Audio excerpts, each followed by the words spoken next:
जय देव जय देव जय देव जय शिव मार्तंडा।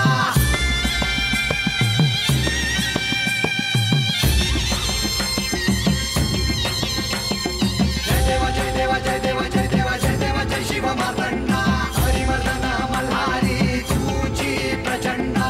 अगडतून नगारा सोन्याची जेजुरी देव गेले जेजुरा निळा घोडा। अगडतून नगारा सोन्याची जेजुरी देव गेले जेजुरा निळा घोडा। पाऊ में तोडा कमरी कर पटा मिहिर मस्तकी तुरा। खोबऱ्याचा कुटका भंडाऱ्याचा भडका बोल अहंकारा सदानंदाचा येळकोट। सदानंदाचा येळकोट। जय देव जय देव जय देव जय देव जय देव जय शिव मार्तंडा। जय देव जय देव जय देव जय देव जय देव जय शिव मार्तंडा। हरिवर्धन मल्हारी तुझी प्रचंडा। जय देव जय देव जय देव जय देव जय देव जय शिव मार्तंडा। हरिवर्धन मल्हारी तुझी प्रचंडा।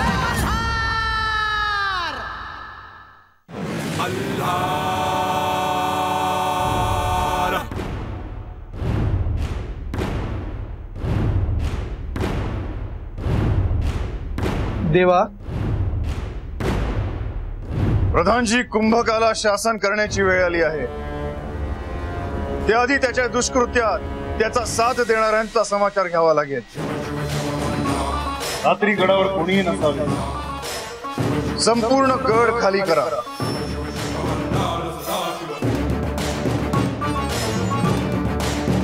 देवा, आपला मानस माझ्या लक्षात आला। आपल्या म्हणण्याप्रमाणे सर्व गड खाली करण्यात येईल। प्रधानजी, आजची रात्र त्या सर्पहेराची अखेरची रात्र असेल।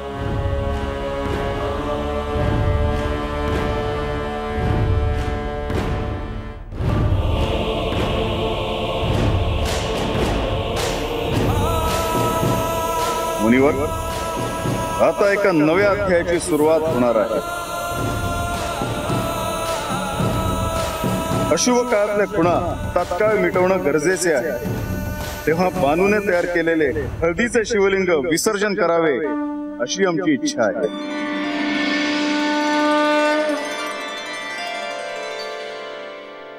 आता प्रत्येकाच्याच आयुष्यात नव्या अध्यायाची सुरुवात होणार आहे। त्यामुळे आता बानूने नवे शिवलिंग तयार करताना शक्तीची उपासना देखील करावी। नमस्ते नमस्ते विभो विश्वमूर्ते। नमस्ते नमस्ते चिदानंद मूर्ते। नमस्ते नमस्ते तपो योग गम्य। नमस्ते नमस्ते श्रुती ज्ञान गम्य। देवा, आपण साऱ्या सृष्टीचे तारणहार आहात। आपल्या शिवलीलेची महती अगाध आहे।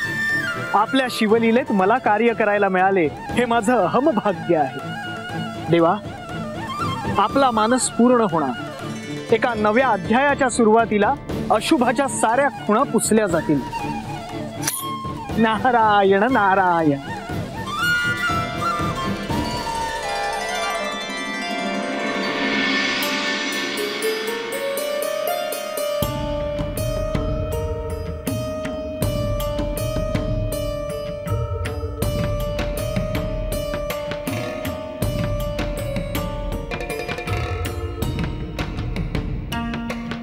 प्रधानजी, देव कुठे आहेत? अव देव हितनं घाई घाईत असं निघून गेलेत। आम्हाला काय बी समजना झालंय। हे समज काय होतं या प्रधानजी?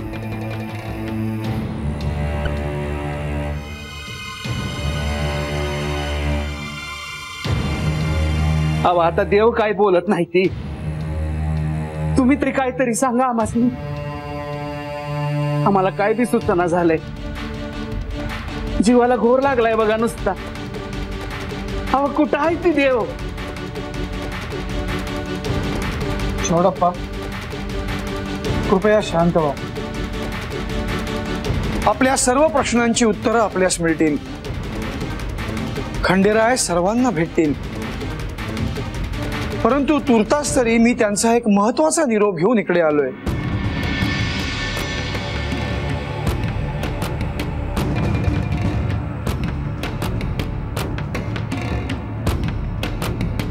खंडेरायांनी आज रात्री हा सारा गड खाली करण्याच्या सूचना आम्हाला दिल्या आहेत.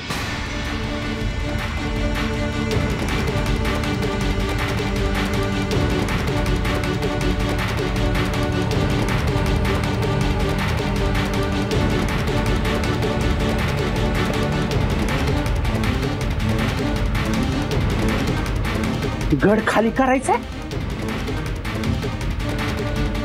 अहो पर असं झालंय तरी काय? अहो आमच्या हातनं अशी कंची चूक झाली म्हणायची. प्रधानजी पाहिजे तर आम्हाला 4 फटके मारा, पर देवापासून आम्हाला असं दूर टाकू नका जी. अहो जिथं देव आहे तिथं आम्ही बी असणार. देवाची सेवा आम्ही कधी बी थांबवणार नाही. आम्हाला एकदा देवाला भेटू दे. चोडप्पा, खंडेराय स्वतः आपल्यापासून दूर जात नाहीयेत किंवा कोणालाही दूर लोटत नाहीयेत. त्यांना फक्त आजची रात्र गडावर एकांतात काढायची आहे. अहो पण असं का? हे आम्हाला बी कळू द्या की.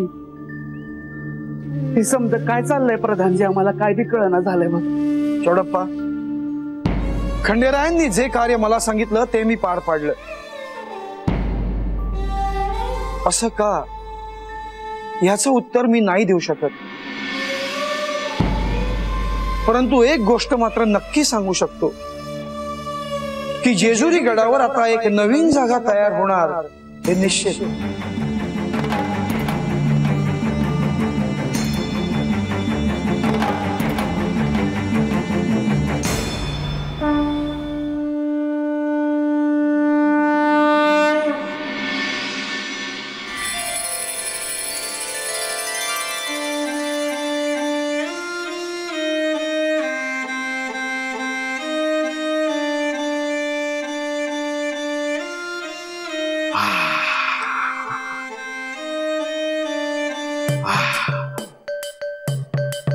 नारायण नारायण.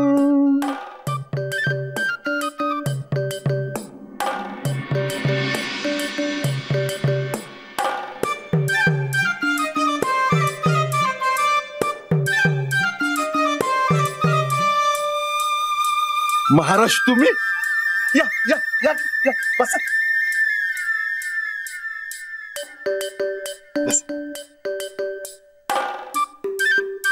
मी पाणी देतो तुम्हाला. अहो महाराज तुम्हाला शोधायचा लय प्रयत्न केला बघा मी. कधी तुम्हाला भेट कर तुमच्या पाया पडत असं झालं होतं बघा. या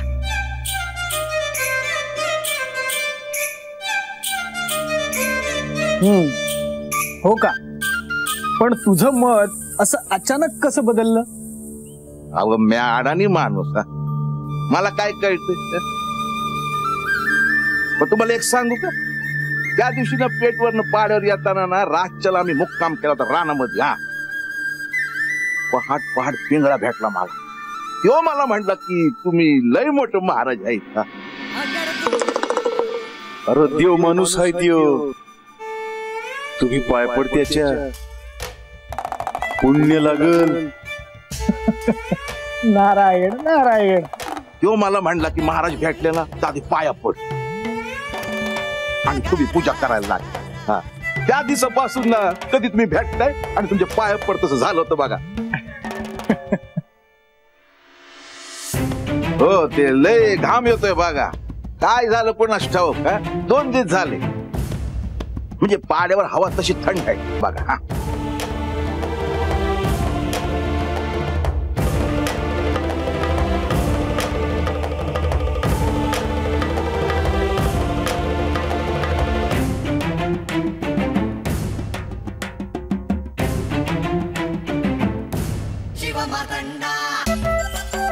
धरणीकंप झाला त्या रात्री या पिंडीला दाह होऊ लागला आणि त्यातून गरम वाफा निघू लागल्या. बानूने बिल्वपत्र वाहिल्यामुळे हा दाह कमी झाला खरा, पण या वाफांचा उष्मा अजूनही या वास्तूत शिल्लक आहे. पिंगळा खरं बोलला होता. खरंच तुम्ही लय मोठं महाराज आहेत. पण आता काय करावं म्या? ती रात्र खरंच अशुभाची रात्र होती. पण आता पुढील शुभ कार्यात जर विघ्न आणायचं नसेल तर तू एक उपाय कर. आणि तो कंचा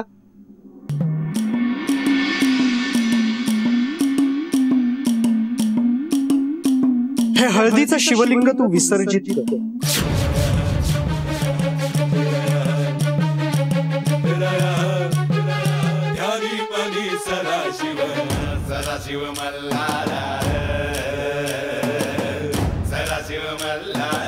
कोणी किती बी सांगितलं ना तरी मी याला हात लावू द्यायचो नाही. हा, याशिवाय आता दुसरा कुठलाही उपाय नाही.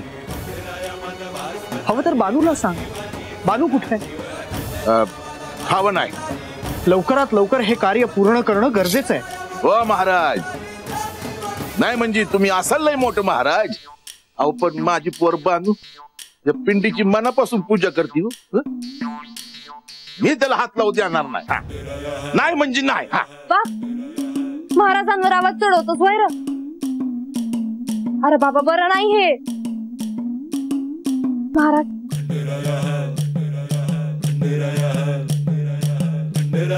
अरे महाराजांमुळेच मला खंडेरायांबद्दल कळलं.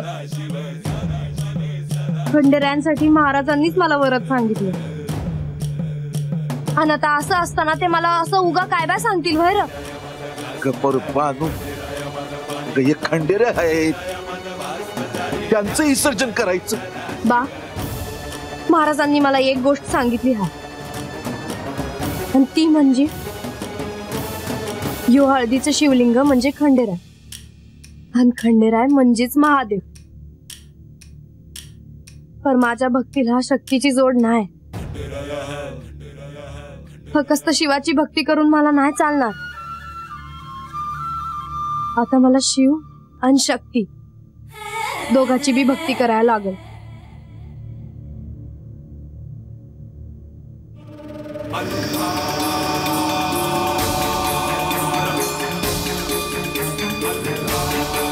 बानू, या बेलाच्या झाडाखाली हे शिवलिंग फारच शोभून दिसतं.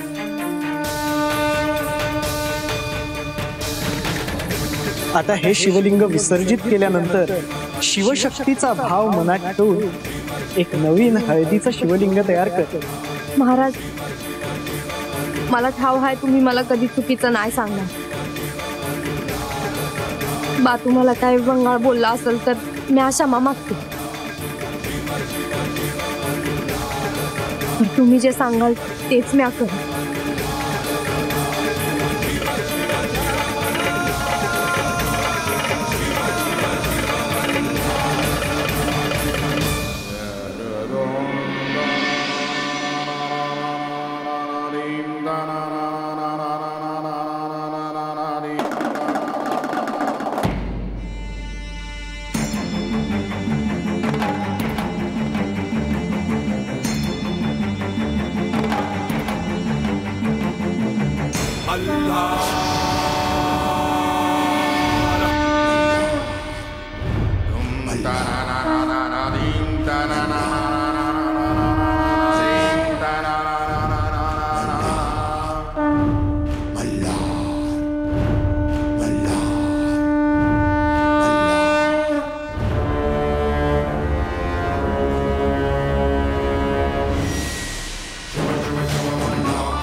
कधीही पराभूत करू शकला नाही. वजेय रैलास, वजेय रैलास, वजेय रैलास. या सृष्टीवर अनेक वेळा अशुभ शक्तीमुळे संकटे आली आणि तुला हात मारता ती संकटे तू दूर केली. हे वीरभद्रा, या समस्त सृष्टीवर तुझे ऋण आहे.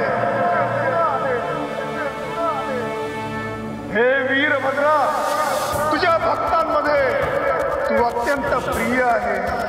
तुझे भक्त जर संकटात असतील तर त्यांनी हाक मारायच्या आतच तू त्यांच्या हाकेस धावून त्यांना सहाय्य करतोस. हे वीरभद्रा, तुझं युद्ध कौशल्य अतुलनीय आहे, अतुलनीय आहे, अतुलनीय आहे. हे वीरभद्रा, आज मी मार्तंड भैरव तुला जेजुरीत बोलावत आहे. वीरभद्रा ये आणि अशुभाला असं कडक शासन कर की पाहणाऱ्याच्या जीवाचा थरकाप उडेल. ये वीरभद्रा, ये वीरभद्रा, ये वीरभद्रा, ये.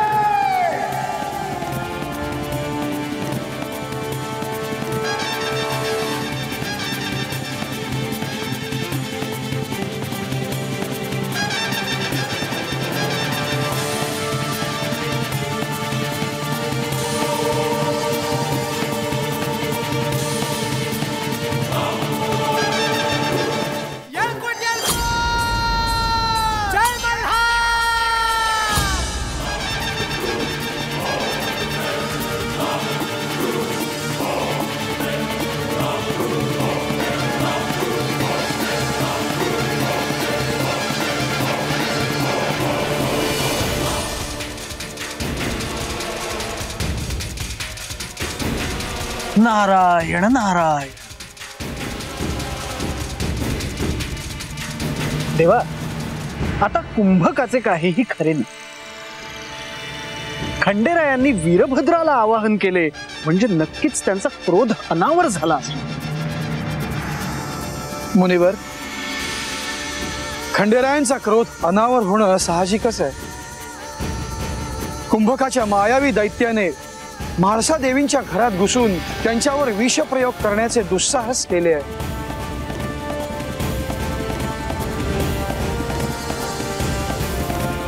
खंडेरायांनी जर का वेळीच म्हाळसा देवींना त्यांच्या शक्तीचे स्मरण करून दिले नसते तर कुंभकाचे मनोरथ नक्कीच पूर्ण झाले असते. देवा, कृतयुगातली ही शिवलीला नेहमीच्या शिवलीलेसारखीच अगाध आहे. नारायण नारायण. मुनिवर, भविष्यात त्याला कठोर शासन होईलच, परंतु आत्ता वेळ आहे ती त्याला सहकार्य करणाऱ्यांना शासन करण्याची.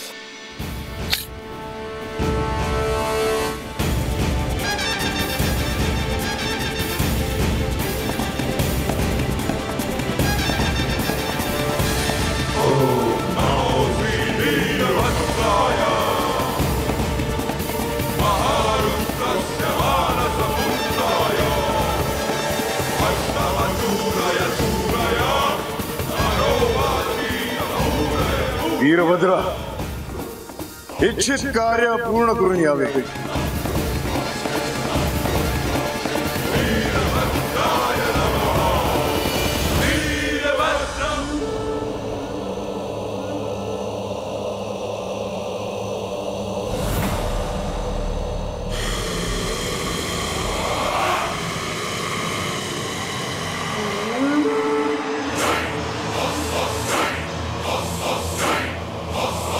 आता तू पळ. तुझा मृत्यू तुझ्या शोधात फिरतोय. तो जेव्हा तुझ्या जवळ येईल तेव्हा तुला यमलोकाला जावं लागेल. मला वाचवा दैत्यराज, मला वाचवा. मी आपली सेवा केली आहे. माझ्याने जे जे शक्य होईल ते सर्व केलं. मी दैत्य कुळाशी कधी विश्वासघात केला नाही आणि अशा वेळी मला आपण एकटं सोडू नका दैत्यराज. दैत्यराज, मला एक संधी द्या. तुम्ही जे कार्य द्या ते मी पूर्ण करून दाखवेन. मला एक संधी द्या अजून. आयुष्यात जेव्हा संधी मिळते तेव्हा सगळं झोकून द्यायचं असतं आणि इच्छित पूर्ण करायचं असतं. पण तुला ते जमलं नाही. एकतर तुझी क्षमता नाही किंवा तुझे प्रयत्न अपुरे पडले. आता तुला यातून कोणीही वाचवू शकत नाही. तू पळ, लप. कुठे लपू? कुठे जाऊ मी? सांगा दैत्यराज. आकाश, पाताळ, स्वर्ग कुठे, तिन्ही लोकात कुठेही जा, पण कुठेही गेलास तरी तुझा मृत्यू अटळ आहे. नाही, असं बोलू नका, असं अन्याय करू नका. मी तुला ओळखत नाही. कोणीस इथे काय करतोयस? धीरज, धीरज.